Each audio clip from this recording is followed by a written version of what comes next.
Welcome to Raju sir math solution. আমি তোমাদের এই ভিডিওতে সপ্তম শ্রেণীর কোষে দেখি 2.2-এর 3 নম্বর থেকে শুরু করে অঙ্কগুলো শেখাবো। আমি এর আগে পার্ট 1-এ আগের অঙ্কগুলো সুন্দরভাবে শিখেছি। তোমরা চাইলে সেগুলো দেখে নিতে পারো প্লেলিস্ট থেকে। প্লেলিস্টে ডেসক্রিপশন দেওয়া থাকবে, তোমরা সেখানে দেখে নেবে। আজকে আমি তোমাদের খুব সুন্দরভাবে অঙ্কগুলো শেখাবো, তোমরা পুরো ভিডিওটা ভালো দেখবে, তবে কিন্তু সহজেই বুঝতে পারবে। দেখো, এখানে 3 নম্বর প্রশ্নে বলা হয়েছে নিচের অনুপাতগুলির মিশ্র অনুপাত নির্ণয় করি এবং মিশ্র অনুপাতটি গুরু অনুপাত, লঘু অনুপাত না সামান্যপাত তা লিখি। কীভাবে করতে হবে দেখা গেলো, আমি তোমাদের সুন্দরভাবে বুঝিয়ে দিচ্ছি, বোঝো। তো দেখো, আমি 3 নম্বর দিয়ে এই নম্বরের প্রশ্নটিকে নিয়েছি। এখানে 3টি অনুপাত দেওয়া আছে। আমরা কি করব? প্রথমে মিশ্র অনুপাত তৈরি করব। এই অনুপাতের প্রথমে বাম দিকের সংখ্যাটি বলা হয়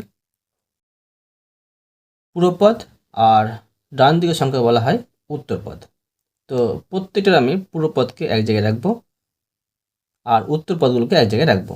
পূর্বপদ এখানে পাচ্ছি, দেখো আমরা 8 গুণিত এখানে পূর্বপদ আছে 3 গুণিত এখানে পূর্বপদ আছে 26। অনুপাত উত্তরপদগুলো এদিকে রাখবো 6 গুণিত 6 গুণিত 13। এবার কি করব, যে এই সম্পূর্ণটাকে আমি উপরে বসিয়ে নেব। বসিয়ে দিলাম। এখন এটি কিন্তু নিচে বসে নেব। 6 গুণিত 13। এভাবে করলাম, কেননা কাটাকুটি করে নেব, সহজে কিন্তু অঙ্কটা সমাধান হয়ে যাবে। এখানে দেখো 13 দুগুণে 26, 2 পাচ্ছি, 26কে 13 দিয়ে ভাগ করে। আবার দেখো যে এখানে পাচ্ছি 3 দুগুণে 6, 6কে 3 দিয়ে ভাগ করে 2 পাচ্ছি। এবার 2 1কে 2, এটা পাচ্ছি। এখানে আবার দেখো এই দুটো কাটাটি যাবে, এটা যাচ্ছে 2 দিয়ে ভাগ, 4 দুগুণে 8, এটা 2 দিয়ে ভাগ যাচ্ছে 3 দুগুণে 6, আর যাচ্ছে না। তো সমান দেখো 4/3 পেয়ে গেলাম। এটাকে আমরা অনুপাতে প্রকাশ করে নিচ্ছি। তো 4:3। প্রশ্নে আরও বলেছে মিশ্র অনুপাত তৈরি করা হয়ে গেল। তো এখন লিখতে পারি আমি, অতএব অনুপাতগুলিকে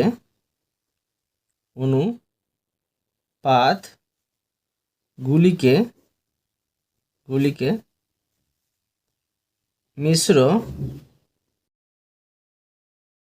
অনুপাতে প্রকাশ করে পেলাম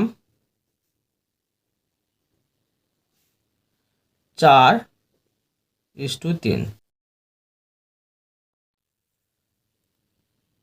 এবার লিখব অনুপাতটি গুরু অনুপাত না লঘু অনুপাত না সমানুপাত।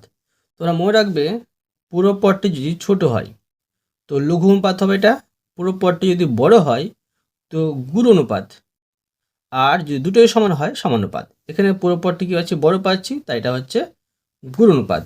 লিখতে পারি অতএব যে মিশ্র অনুপাতটি, বা লিখতে পারি এই অনুপাতটি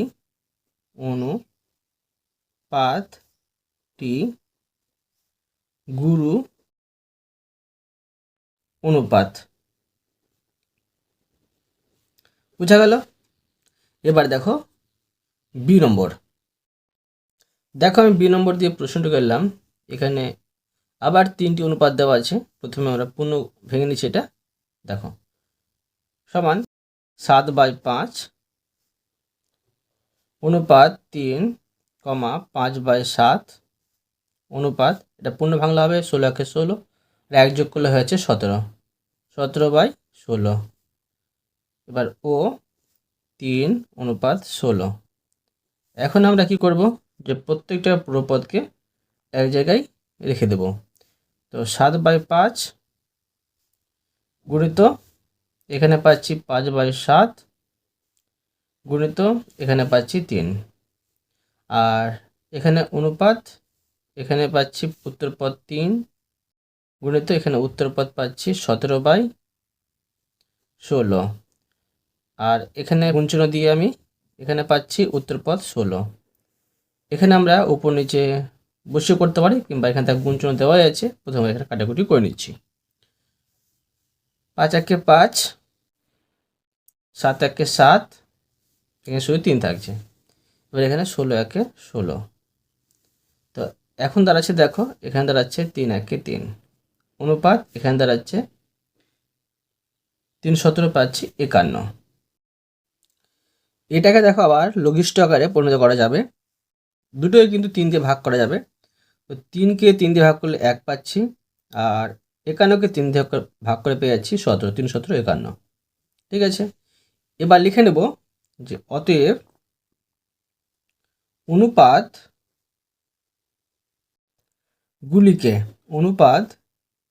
গুলিকে মিশ্র অনুপাতে প্রকাশ করে পেলাম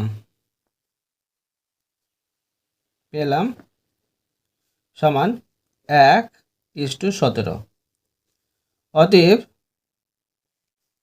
1:17 অনুপাতটি এখানে দেখো পুরো পদ ছোট, উত্তর পদ বড়, তাই কিন্তু এটা হয়ে যাবে লঘু অনুপাত। এখানে লঘু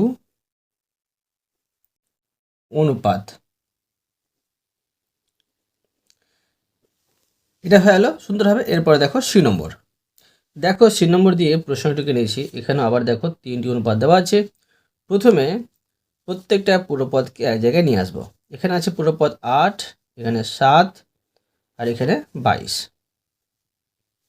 অনুপাত। এখানে উত্তরপদ আছে 5, এখানে উত্তরপদ 12, এখানে উত্তরপদ 13। এবার এটিকে আমরা মানে পুরো পদটিকে উপরে নিয়ে চলে আসবো, আর উত্তর পদটিকে নিচে নিয়ে আসলাম। এখন আমরা কাটাকুটি করে নেব। দেখো এখানে কাটাকুটি যাচ্ছে না, এখানে এটা যাচ্ছে কাটাকাটি, 2 দিয়ে 11 দিয়ে 22, এটা হচ্ছে 6 দুগুণে 12। আবার দেখো এই দুটো কিন্তু কাটাকুটি যাবে, এটা আছে 2 দিয়ে 3 দুগুণে 6, এটা আছে 2 দিয়ে 4 দুগুণে 8। আর দেখো কাটাকুটি যাচ্ছে, এখানে কিন্তু আর আমরা দেখতে পাচ্ছি কাটাকুটি যাচ্ছে না। এখন আমরা উপরে উপরে গুণ করে উপরে বসিয়ে নেব। তো দেখো এটা 4 7 আর 11 গুণ করে আমরা পেয়ে যাচ্ছি 308, আর 5 3 আর 13 গুণ করে পেয়ে যাচ্ছি 195।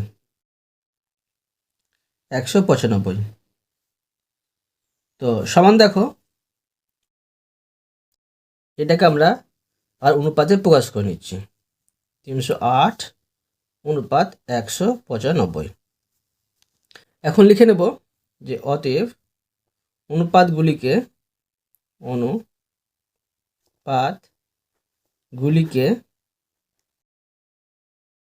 মিশ্র অনুপাতে প্রকাশ করে পেলাম সমান দেখো 308:195।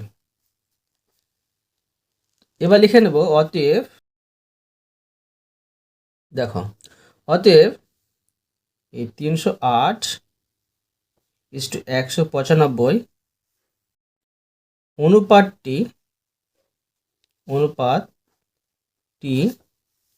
দেখো এখানে পুরো পদ কিন্তু আমরা বড় পেয়ে যাচ্ছি, তাই এটা হয়ে যাবে গুরু অনুপাত। লিখে নেব গুরু অনুপাত। বুঝা গেল? এরপরে দেখো ডি নম্বর, এখানে দেখো 2টি অনুপাত আছে। প্রথমে আমরা পুরো পদগুলোকে একদিকে নিয়ে আসবো। এখানে আছে পুরো পদ 2/3, এখানে আছে 7/8 অনুপাত উত্তর পদ 5, আর এখানে হচ্ছে 2। এখানে দেখবো আমরা কাটাকুটি যাচ্ছে না, এখানে এটা কাটাকুটি যাচ্ছে, 4 দুগুণে 8, আর যাচ্ছে না। উপরে পাচ্ছি 7, আর নিচে পাচ্ছি 3 4 12 অনুপাত এখানে পাচ্ছি 5 দিয়ে 10 সমান দেখো এখানে 7/12 পাচ্ছি আর এটা কিন্তু নিচে চলে আসবে 10 আর তোমরা দেখো যে 7/12 আর এই দাগটা মানে হচ্ছে ভাগ চিহ্ন গুণ চিহ্ন দিয়ে উল্টে দেবো 10 নিচে ধরো 1 আছে একটা উপরে চলে যাবে 10টা নিচে চলে আসবে তো এখানে আর কারোটি যাবে না তো কী করতে পারি দেখো যে উপরে গুণ করে উপরে বসে নেবো 7 1 7 পাচ্ছি আর নিচে পাচ্ছি 12 10 120 এটা পেলাম এখন আমি দেখো এটাকে অনুপাতে প্রকাশ করে নেব এটা অনুপাতে প্রকাশ করলে হবে 7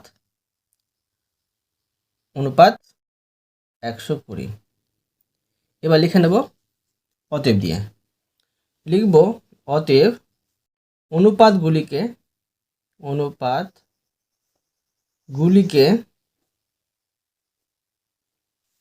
মিশ্র অনুপাতে প্রকাশ করে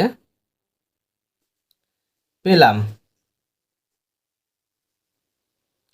সমান দেখো পেলাম 7:120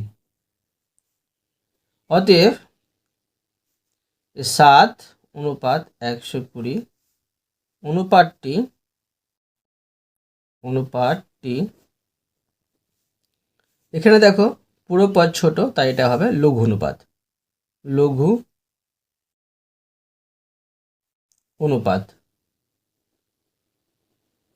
এটি তোমাদের আমি সুন্দরভাবে শিখে দিলাম এরপর দেখো 4 নম্বর প্রশ্নে বলা হয়েছে রিতা 100টি অঙ্কের মধ্যে 60টি সঠিক করেছে বিনয় ওই অঙ্কের 80টির মধ্যে 50টি সঠিক করেছে অনুপাতে প্রকাশ করে দেখি কে বেশি অঙ্ক ঠিক করেছে দেখো এটা কীভাবে করতে হবে আমি তোমাদের সহজভাবে শিখে দিচ্ছি বোঝো লিখব প্রথমে রিতার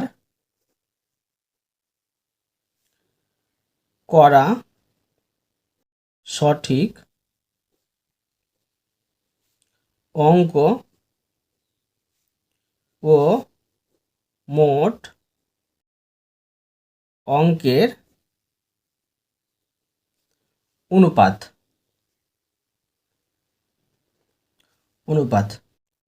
সমান সঠিক অঙ্ক 60 আর মোট অঙ্ক হচ্ছে 100 এভাবে লিখে দিলাম তো এটাকে দেখো যে লঘিষ্ঠ আকারে পরিণত করি কি হবে দুটোকে লঘিষ্ঠ আকারে পরিণত করলে 0 0 দিয়ে কেটে দিই 6 থাকে আর 10 মানে দুটোকে কিন্তু 10 দিয়ে ভাগ করলাম আবার দুটোকে যদি আমি 2 দিয়ে ভাগ করি 3 2 6 আর এটা হচ্ছে 5 দিয়ে 10 এটা দাঁড়াচ্ছে 3:5 এবার লিখব যে আবার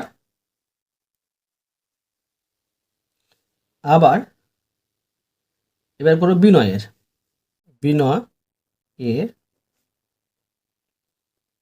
করা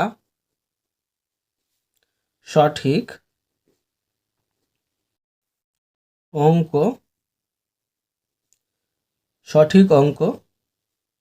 ও মোট অঙ্কের অনুপাত সমান দেখো তো লিখবো এখানে 50 সঠিক অঙ্ক আর মোট অঙ্ক হচ্ছে 80 দুটোকে লঘিষ্ঠ আকারে পরিণত করব এখানে পাচ্ছি দেখো দুটোকে 10 ভাগ করে 5 পাচ্ছি আর এখানে এটা 10 ভাগ করে 8 পাচ্ছি তো দেখো এটাকে যদি আমরা যে ভগ্নাংশে সাজাই এটা কত হবে 3/5 হবে এটা যদি আমি ভগ্নাংশে সাজাই এটা কিন্তু হয়ে যাবে যে 5/8 হবে দুটো ভগ্নাংশ পাচ্ছি এখন আমরা করব যে এবার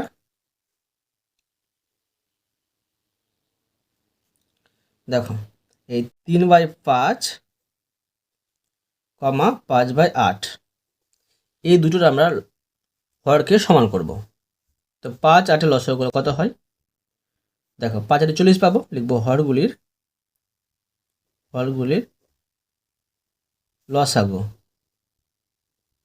লসাগু সমান 5 8 40 এবার দেখো যে 3/5 সমান 3 গুণিত 5 গুণিত 40কে 5 দেওয়া করলে 8 পাবো। 8টা এখানে বসবে, এখানে বসবে।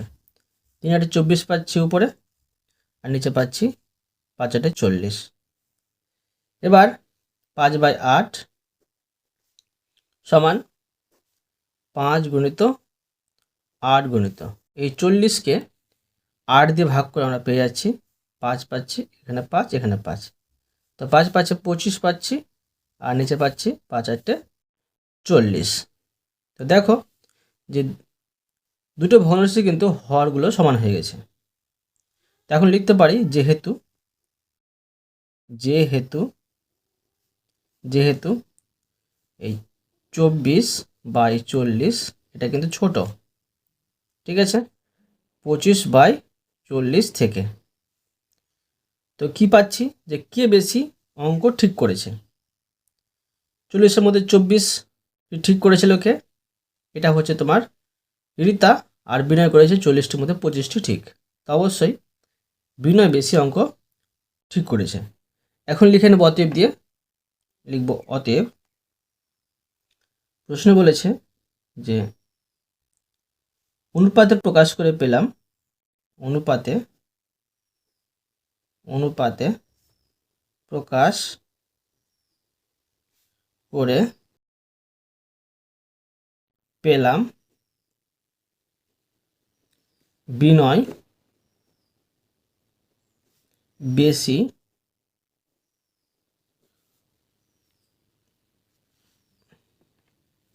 অঙ্ক ঠিক করেছে, ঠিক করেছে। বুঝা গেল? এরপরে দেখো 5 নম্বর প্রশ্ন। প্রশ্নে বলা হয়েছে এ বছরের মাধ্যমিক পরীক্ষায় আমাদের বিদ্যালয়ে 150 জন পরীক্ষার্থীর মধ্যে 100 জন গ্রেড এ পেয়ে উত্তীর্ণ হয়েছে। পাশের বিদ্যালয়ে 100 জন পরীক্ষার্থীর মধ্যে 80 জন গ্রেড এ পেয়ে উত্তীর্ণ হয়েছে। এবছর মাধ্যমিকে কোন বিদ্যালয় গ্রেড এ পেয়ে ভালো ফল করেছে তা অনুপাতে প্রকাশ করে বের করি। তো দেখো এই অঙ্কটি কিন্তু এই অঙ্কের মতোই আছে, আমি তোমাদের সহজভাবে বুঝিয়ে দিচ্ছি, বোঝো। প্রথমে লিখব যে প্রথম বিদ্যালয়ে বিদ্যালয়ে গ্রেড এ পেয়ে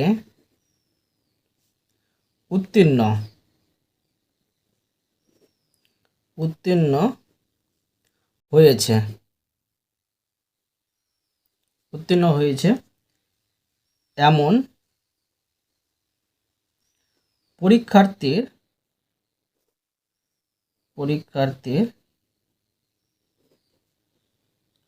সংখ্যা ও মোট পরীক্ষার্থীর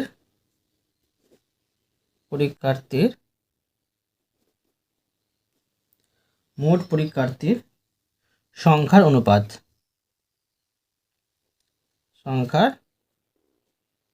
অনুপাত সমান দেখো যে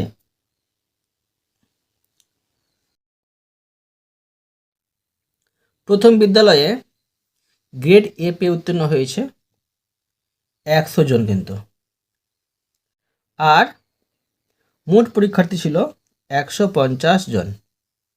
দুটোকে যদি আমরা লঘিষ্ঠ আকারে পরিণত করি, দুটোকে 10 দিয়ে ভাগ যাবে, 10 10 100, আর 10 15 হচ্ছে 150। দুটোকে আবার 5 দিয়ে ভাগ যাবে, 5 দিয়ে 10, এটা হচ্ছে 3 5 15। ঠিক আছে, আবার দেখো এটাকে আমরা ধরো আগের মতোই ভগ্নাংশে সাজিয়ে নিচ্ছি। এটা হচ্ছে 2/3। আবার লিখব, আবার দ্বিতীয় বিদ্যালয়ে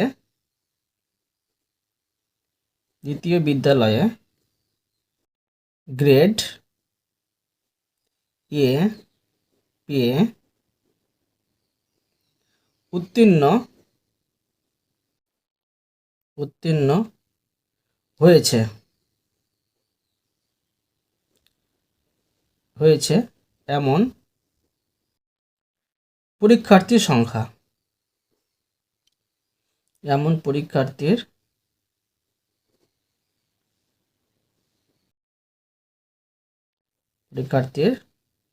সংখ্যা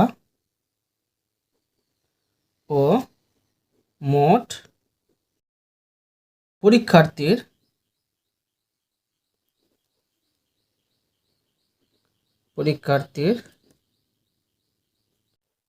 সংখ্যার অনুপাত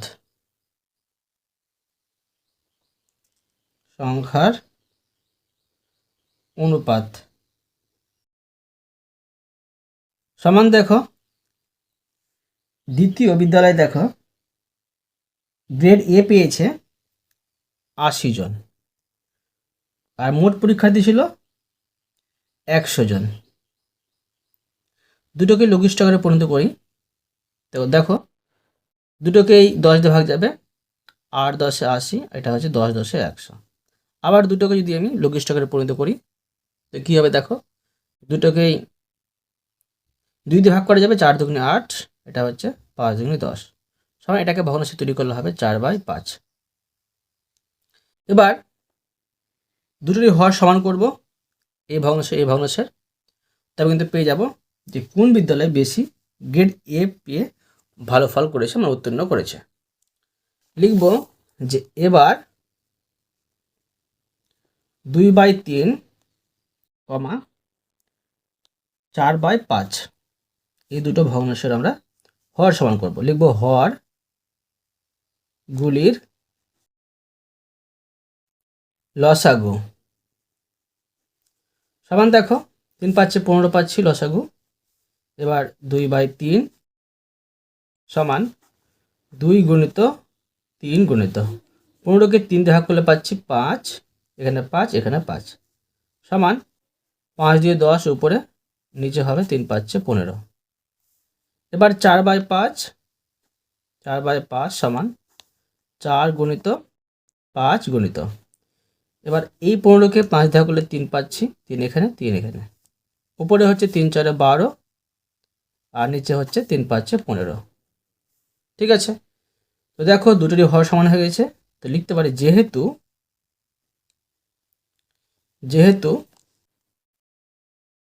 10/15 এটা কি হচ্ছে ছোট আর এটা হচ্ছে বড়।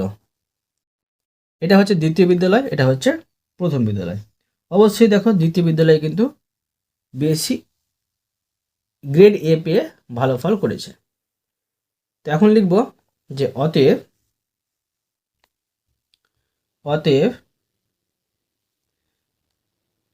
এবছর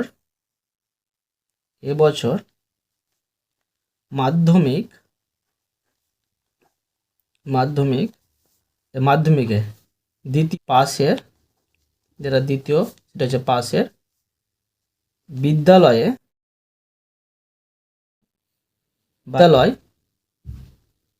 এবছর মাধ্যমিকে পাশের বিদ্যালয় গ্রেড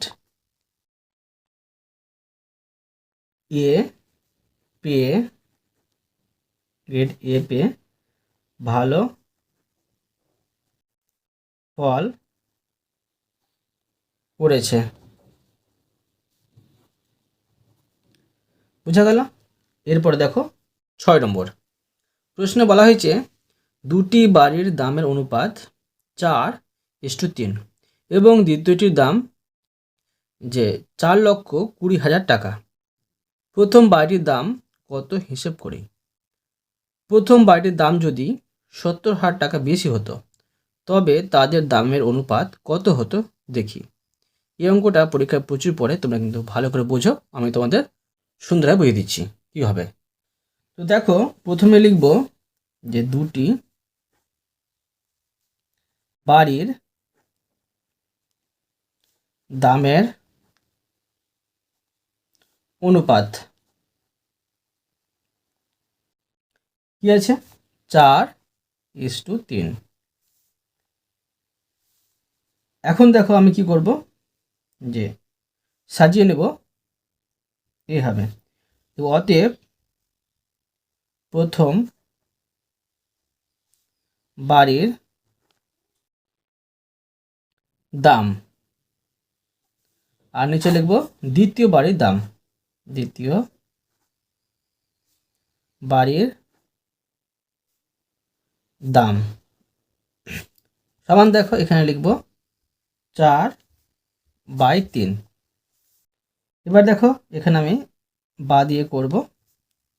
প্রশ্ন দেওয়া আছে যে দ্বিতীয় বাড়িটির দাম দেওয়া আছে, প্রথম বাড়িটির কিন্তু দাম দেওয়া নেই। তো এভাবে লিখতে পারি যে উপরে লিখে নিচ্ছি প্রথম বাড়ির দাম। প্রশ্ন দেওয়া আছে দ্বিতীয় বাড়ির দাম, দ্বিতীয় বাড়ির দামটা বসিয়ে নিচ্ছি। দ্বিতীয় বাড়ির দাম দেওয়া আছে 4,20,000 টাকা। আর এখানে আমি এটা বসিয়ে নিচ্ছি 4/3। আমাকে বের করতে হবে প্রথম বাড়ির দাম। তো দেখো লিখে নেব যে প্রথম বাড়ি দাম, আমরা কোনাকুনি গুণ করতে পাবো, তো গুণ চিহ্ন 3। আর দ্বিতীয় বাড়ির দাম এদিকে লিখব, তো লিখছি 4 গুণিত 4,20,000, 4,20,000। বা প্রথম বাড়ির দাম বের করব, আবার লিখে নেব প্রথম বাড়ির দাম। এখানে এটি লিখে নিচ্ছি 4 গুণিত 4,20,000, 4,20,000। আর এখানে 3টা ছিল গুণ হয়েছিল, সমানের বাম দিকে ডান দিকে চলে আসছে, সেজন্য নিচে ভাগ হয়ে চলে আসবে, আসলো। এবার এখানে কাটাকুটি করে নেব। তো দেখো 3×14 পাচ্ছি 42, 14। আর এখানে 4টা শূন্য আছে, বসে নিচ্ছি 2, 3, 4, 3 দিয়ে এটা ভাগ করলাম। এখন দাঁড়াচ্ছে এখানে দেখো 4 কেটে দ্বিগুণ করব, 4×14 পেয়েছি 56। আর এখানে 4টে শূন্য, 1, 2, 3, 4, এটা হয়েছে টাকা। পেয়ে গেলাম প্রথম বাড়ির দাম। এখন লিখে নিতে পারি যে এটা হচ্ছে প্রথম বাড়ির দাম, অতএব প্রথম বাড়ির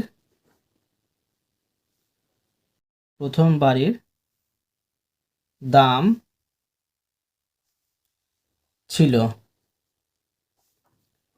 কত? 5,60,000 টাকা। প্রশ্নে আরও বলেছে যদি প্রথম বাড়ির দাম যদি 70,000 টাকা বেশি হতো, তো এইভাবে লিখব। দেখো যে আবার যদি প্রথম বাড়ির দাম 70,000 টাকা বেশি হলে প্রথম বাড়ির দাম হতো সমান, এখানে 5,60,000 কিন্তু দাম ছিল প্রথম বাড়ির দাম, আর যদি 70,000 টাকা বেশি হতো, ঠিক আছে।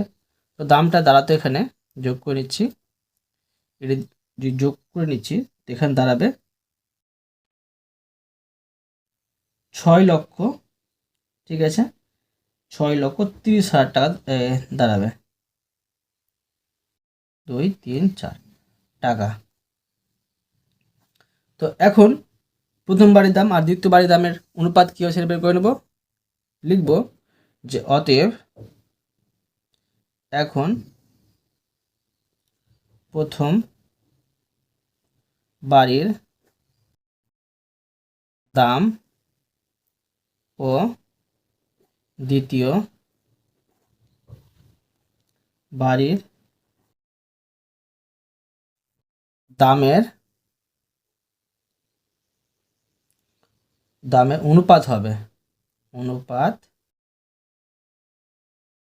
হবে সমান প্রথম বাড়ির দাম পেলাম 6,30,000 আর দ্বিতীয় বাড়ির দাম কিন্তু প্রশ্ন দেওয়া আছে 4,20,000। দুটোকে দেখো আমরা লঘিষ্ঠ আকারে পরিণত করব। এখানে 4টি শূন্য, এখানে 4টি শূন্য কেটে দিচ্ছি, তার আছে 63 আর এখানে 42। আবার দুটো কিন্তু লঘিষ্ঠ আকারে পরিণত করা যাবে। দুটোকে দেখো যে 7 দিয়ে ভাগ করা যাবে, এটা 7 9 63, 7 9 63 আর 6 7 42, 7 9 63 আর 6 7 42। আবার দেখো দুটোকে কিন্তু লঘিষ্ঠ আকারে পরিণত করা যাবে। দুটোকে 3 দিয়ে ভাগ করা যাচ্ছে, 3 3 9 আর 3 2 6। বুঝতে পারলে? এটা হচ্ছে উত্তর। এবার দেখো 7 নম্বর প্রশ্ন। প্রশ্নে বলা হয়েছে একটি বাঁশ থেকে এক টুকরো বাঁশ কেটে নেওয়া হলো এবং দেখা গেল দুটি অংশের বাঁশের দৈর্ঘ্যের অনুপাত 3:1। নিচে সারণী থেকে টুকরো দুটি দৈর্ঘ্য কি হতে পারে এবং বাঁশটির দৈর্ঘ্য কি হতে পারে লিখি। তো দেখো এখানে অনুপাত দেওয়া আছে, প্রথম টুকরো দৈর্ঘ্য, দ্বিতীয় টুকরো দৈর্ঘ্য, মোট বাঁশের দৈর্ঘ্য। এগুলো কী হবে আমি তোমাদের সুন্দরভাবে কিন্তু খাতায় করে দেখাচ্ছি, বোঝো। তো দেখো আমি ছকটি করে নিয়ে সব লিখে নিয়েছি। এখন বের করব দ্বিতীয় টুকরো দৈর্ঘ্য। অনুপাত দেওয়া আছে, প্রথম টুকরো দৈর্ঘ্য এখানে দেওয়া আছে। দইটাকে আমরা এইভাবে ভগ্নাংশে সাজালাম 3/1। এটা হচ্ছে প্রথম টুকরো দৈর্ঘ্য অনুপাত, দ্বিতীয় টুকরো দৈর্ঘ্য অনুপাত এটা। তো প্রথম টুকরো দৈর্ঘ্য কিন্তু দেওয়া আছে 30, দ্বিতীয় টুকরো দৈর্ঘ্য কিন্তু দেওয়া নেই। ধরে এখানে আমরা এইভাবে একটি জিজ্ঞাসা চিহ্ন দিয়ে দিচ্ছি। এখন কী করবো দেখো, যে এই দ্বিতীয় টুকরো দৈর্ঘ্য বের করব, তাই দেখো বা দিয়ে করছি আমি। এখানে প্রশ্ন চিহ্ন গুণিত 3 আর এখানে 30 একে 30। ঠিক আছে, 30 একে 30। তো প্রশ্ন চিহ্ন অ্যান্সারটা আমরা বের করব। তো এখানে দাঁড়াবে দেখো যে প্রশ্ন চিহ্ন দিয়ে দিলাম আর এখানে দেখো এই 30 এখানে বসবে, 3 গুণ হবে না, এখানে ভাগ হয়ে বসবে। 3টা এখানে গুণ হয়েছিল, ভাগ হয়ে আসলো। তো 3 10-এ কত পাচ্ছি? 30 পাচ্ছি, 10 পাচ্ছি, সমান 10। মানে এই প্রশ্ন চিহ্ন আমার দ্বিতীয় টুকরো দৈর্ঘ্য পেলাম 10। ঠিক আছে, তো প্রথম টুকরো দৈর্ঘ্য 10 সেমি আর দ্বিতীয় টুকরো দৈর্ঘ্য পেলাম 10 সেমি। তো কি পেলাম যে 30 যোগ 10, এটা হচ্ছে ডেসিমি কিন্তু। ঠিক আছে, লিখে নেব ডেসিমি সমান এটা হচ্ছে 40 ডেসিমি। বুঝতে পারলে? এরপরে দেখো এটা এখানে অনুপাত দেওয়া আছে, এখানে কিন্তু দ্বিতীয় টুকরো দৈর্ঘ্য দেওয়া আছে, প্রথম টুকরোর দৈর্ঘ্য বের করতে হবে। আবার এইভাবে করে নেব। ধরো 3/1 এখানে বসিয়ে নিচ্ছি, সমান এখানে আমাকে বের করতে হবে প্রথম টুকরো দৈর্ঘ্য। তো প্রথম টুকরো দৈর্ঘ্য ধরো এখানে আমি প্রশ্ন চিহ্ন দিয়ে দিচ্ছি আর নিচে করছি যে দ্বিতীয় টুকরো দৈর্ঘ্য দেওয়া আছে 15, এটা 15টা লিখে দিলাম। বা দিয়ে করছি, প্রথমে আমাকে এই প্রশ্ন চিহ্নের সাথে মানে 1 গুণ করতে হবে। ঠিক আছে, এটা আমি প্রশ্ন চিহ্ন দিলাম আর এখানে 1 দিলাম আর এটা গুণ করব। তো 15 3 হয়ে যাচ্ছে 45, 3 15 45। এবার বা এই প্রশ্ন চিহ্নটা বসিয়ে নেব আর 45টা উপরে বসলো আর একটা দেখো গুণ হয়েছিল, ভাগ হয়ে আসবে। তো নিচে 1-এর মূল্য থাকে না, 45ই দাঁড়াচ্ছে। পেয়ে গেলাম এটা প্রথম টুকরো দৈর্ঘ্য, এটা হচ্ছে ডেসিমি। তো প্রথম টুকরো দৈর্ঘ্য পেলাম 45 আর দ্বিতীয় টুকরো দৈর্ঘ্য দেওয়াই আছে প্রশ্নে 15, এটি যোগ করলে হবে ডেসিমি কিন্তু, ডেসিমি সমান দেখো এটা যোগ করে আমরা পেয়ে যাচ্ছি 45 আর 15 60 ডেসিমি। বুঝতে পারলে? দেখো আমি তোমাদের প্রতিটি অঙ্ক খুবই সহজ নামে শিখে দিলাম। আশা করি তোমরা প্রতিটি অঙ্ক ভালোভাবে বুঝতে পেরেছো। তবুও কোথাও যদি বুঝতে না পেরে থাকো আমাকে কমেন্ট করে জানাবে, আমি তার জন্য ভিডিও নিয়ে আসবো বা অ্যান্সার দেওয়ার চেষ্টা করবো। আর অবশ্যই তোমরা এই ভিডিওতে লাইক করে দিও এবং পরবর্তী অঙ্ক চ্যানেলটিকে সাবস্ক্রাইব করে নেবে। ধন্যবাদ।